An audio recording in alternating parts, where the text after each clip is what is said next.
Miracle Boy Boxing, ladies and gentlemen. I am your host, the one and only hosting Cruz, bringing you another exciting edition of boxing. Don't forget to hit and like, subscribe to my channel. It's always greatly appreciated. Stay tuned. Miracle Boy Boxing, ladies and gentlemen. I am your host, hosting Cruz, and guys, I am here to talk about a fun, exciting, electric night in Coliseo Ruben Rodriguez in Bayamon, Puerto Rico. It was Fresh Production, brought to you by Fresh Production Boxing, and it was the return of Subriel Matias Revenge Tour, and it was a success. All the fights delivered with some were impressive knockouts, decisions. There was one that's controversial. I'm going to get into that in a second. But all in all, man, Puerto Rico versus Mexico is the biggest rivalry in boxing. And by the end of the night, when the night was over, Puerto Rico took it, won the fight complete, won the battle, won the war. 5 fights on the card, and Puerto Rico got a clean sweep over Mexico. I was there live and in person, live in the second row, front row, red carpet. Had a hell of a view and a view of good action. So I'm going to talk about this entire card from top to bottom, how I saw it, and my reaction. So we're going to kick things off with Ismael Ortiz versus Kevin El Chacal Gonzalez, and what was a very good opener. Both guys coming in with something to prove. You know, like I said, Mexico, Puerto Rico, so you know these two guys are coming to fight. Ismael Ortiz, he ain't fight in a while, trying to get off some rust, and this ain't no tune-up for him. This was not a tune-up for him, Kevin El Chacal Gonzalez. You know, a fight or two ago, he was in a world title fight, and even though he lost, he came back in the fight in the card for Manatee with Matias Paro, and he won the fight by decision. So he's been active. And Kevin Gonzalez can fight, he can box well, he can mix it up. So this was not an easy comeback fight for Ortiz, but he took it. And he put up a good fight. Was the aggressor. He didn't throw as much punches as El Chacal, but when he landed, it was the most telling shots. Kevin El Chacal Gonzalez threw more punches, was busier in spots. He would stay in the pocket, he would land his shots. There was a cut over the right eye of Ortiz, but Ortiz was not fazed by it. He kept coming, hands up, used his jab, had a pretty good jab, good right hand, and when he let his combos go, it was pretty good. He would have his moments backing up El Chacal. And it was a good fight, man. It was not a brutal war or anything like that, but it was a good, solid opener. I thought Kevin and Chacal Gonzalez won the fight. I'm Puerto Rican. It's all Mexico. It was about Mexico versus Puerto Rico, the bragging rights, but I'm here to say that Chacal won that fight. And many Puerto Ricans in social media, on Facebook, are on there saying that Ortiz lost the fight. Now, yes, like I said, he lost the fight, but he gave a good account of himself. He was the aggressor all night. He didn't throw more punches, but when he threw, it was a more like I said, telling shots, and he brought the fight to El Chacal, man. Chacal Gonzalez was, like I said, he can box, he can brawl, but he also moved a lot. And even though he was a more active fighter, there were some rounds that were hard to score because even though Chacal was busier, not all the punches were landing. Some were getting caught on the gloves, the elbows. Ortiz had a pretty good defense as well with his hands up. So, but Chacal being the busier fighter, landing more punches, throwing more punches, you got to give it to him. And I thought he won the fight, but they gave it to Ortiz, unanimous decision. And he continues on after not fighting for almost 2 years. He picked up a big win over a top contender in Kevin El Chacal Gonzalez. The next fight on the card was Luis Rodriguez or Fernandez versus Marcos Vasquez Jr. As a matter of fact, this fight kicked things off actually. But I already got rid of Ortiz El Chacal versus El Chacal Gonzalez. So we're gonna get in now to Luis Rodriguez versus Marcos Vasquez. Luis Rodriguez, I've never heard of him until the fight. Never heard of seen of him um, until a day or two before the fight. I looked him up. He was undefeated coming in 13-0 with 11 KOs, young, 28 years old, something to prove. And Marcus Vasquez, I've seen him fought before. He was coming off a loss in that Riyadh season card when he fought Cool Boy, Steph Cool Boy Nelson. Gave a good account of himself in that fight until Cool Boy stopped. Gave a good account of himself against Rodriguez last night in Bayamon until Rodriguez stopped him. So it was for the level of Rodriguez, who's on the come up. This was a good opponent, and it was competitive until Rodriguez landed the right shot and was able to. He dropped Marcus Cup multiple times in the fight until it finally came to an end of referee when his corner threw in the towel. I saw them coming up in the corner and they were like, "Nah, we're out of here. We're done." And Rodriguez picked up a nice win, man, for his level. On the come up, now 14-0, 12 KOs. What I like about Rodriguez is that he was patient. He has a good jab, good boxing, hands up.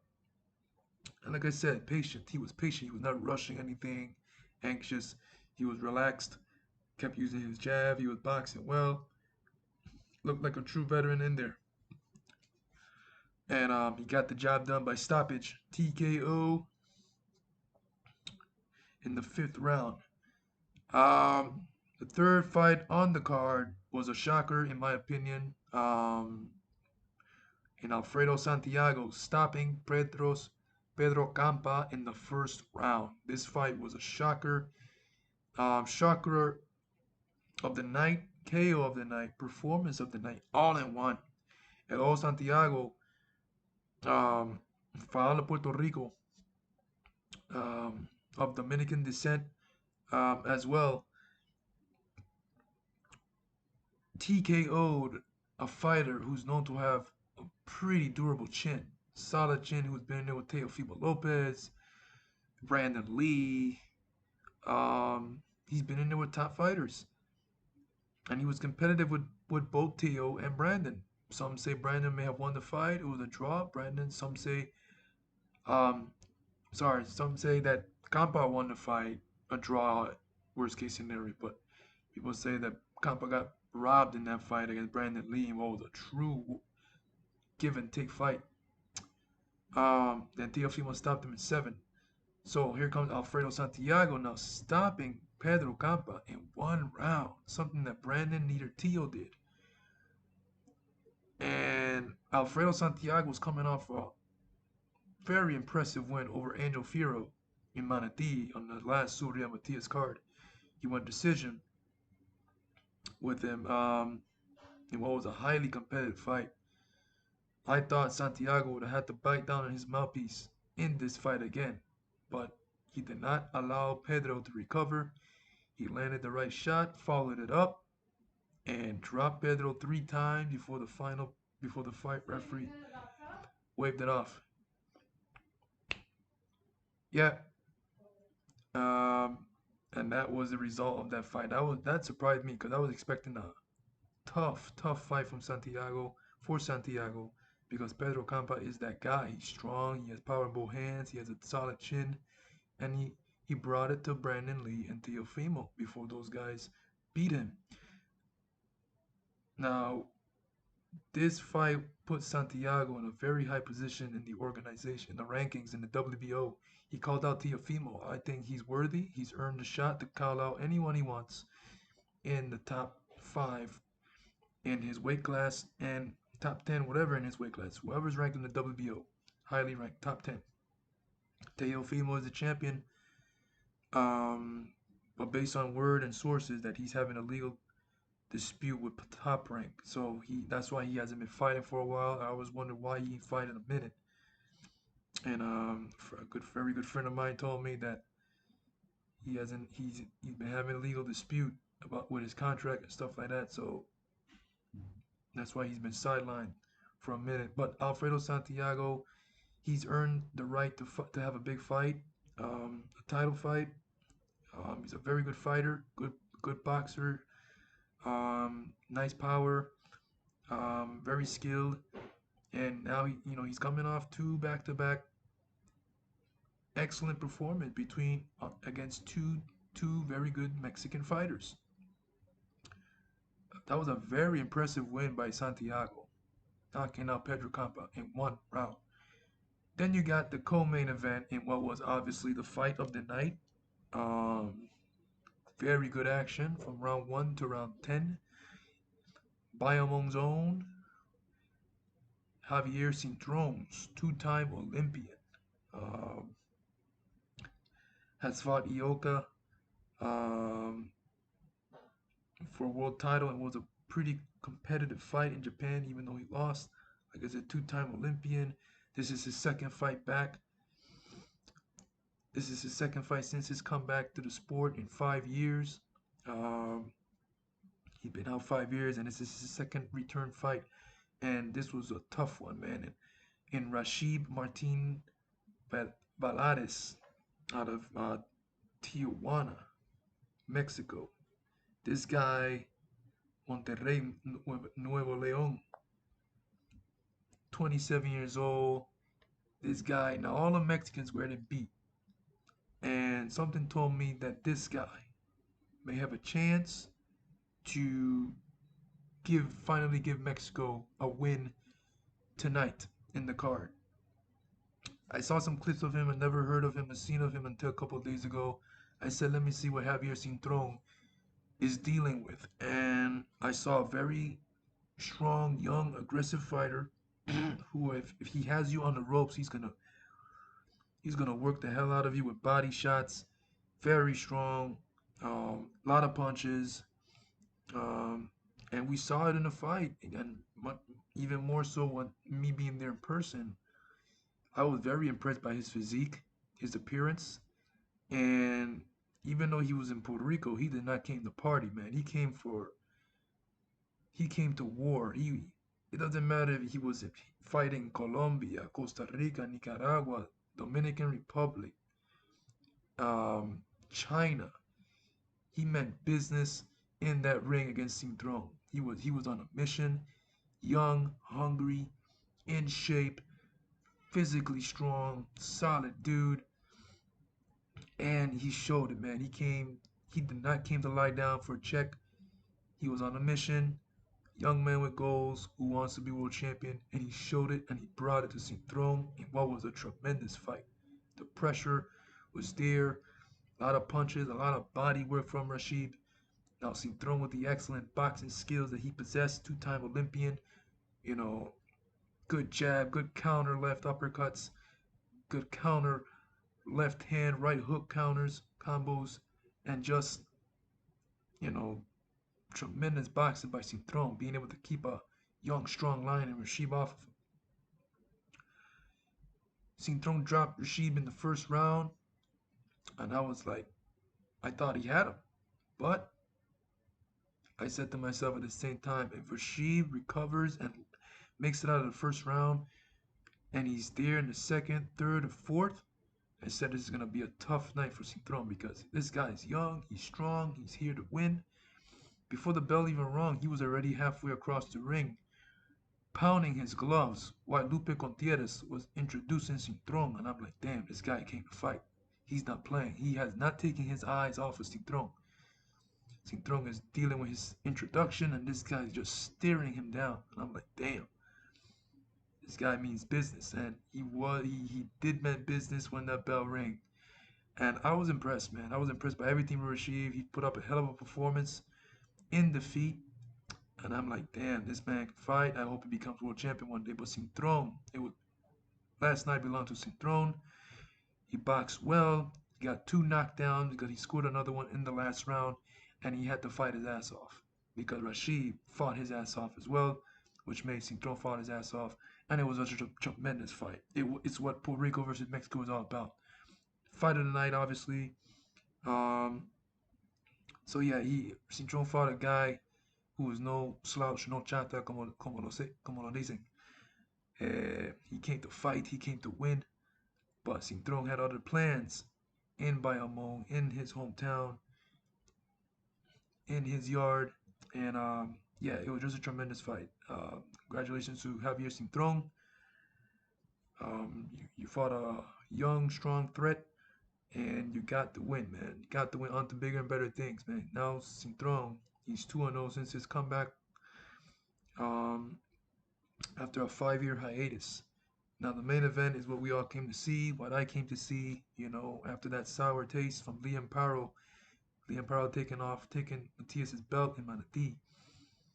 Me being a true Matias fan, and I'm sure many of you that are watching my video right now, that this had to be,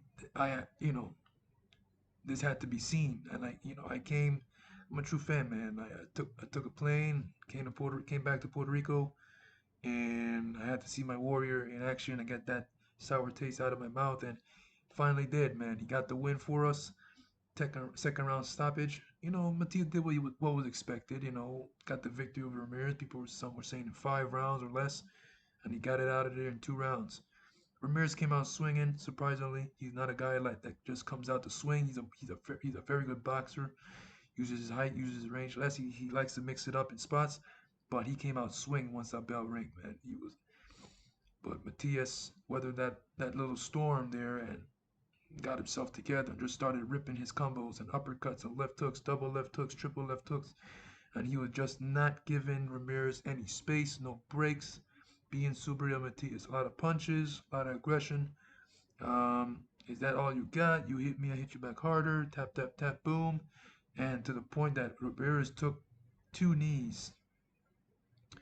And he was like, nah. I saw him look at his corner, and it was like, this guy's too strong. He throws a lot. He hits hard. If I stand up and keep this up, I'm gonna end up in the hospital. So they threw in the towel. So Subriel Matias is back in the winning column. He's back in the winning column. Not in the title picture yet. He needs a fight or two, but his career is still alive, and that's all that matters. It was a tremendous night in the Coliseo Ruben Rodriguez in Bayamon, Fresh Production Boxing. They come a long way from being a promotion, from having cars in outdoor basketball courts and baseball fields to a Coliseo Ruben Rodriguez. That's a big step up. Like I said in my last video, I was at the weigh-in, and it looked legit. It looked like a PBC matchroom weigh-in, man. Very impressive. Nice setup they had, but yep, those are the results, man. Tremendous night of boxing. If you're on, let's see what's next for the Orgullo de Malteneo Subriel Matias and all the fighters that had won on the card: El Ojo Santiago, Javier Cintron, Luis Rodriguez, and Ismael Ortiz. Miracle Boy Boxing, gentlemen. I'm your host, Olsen Crew. Don't forget to like and subscribe to my channel. It is always a pleasure to talk to you guys about boxing. And I'll see you guys in my next video. Peace.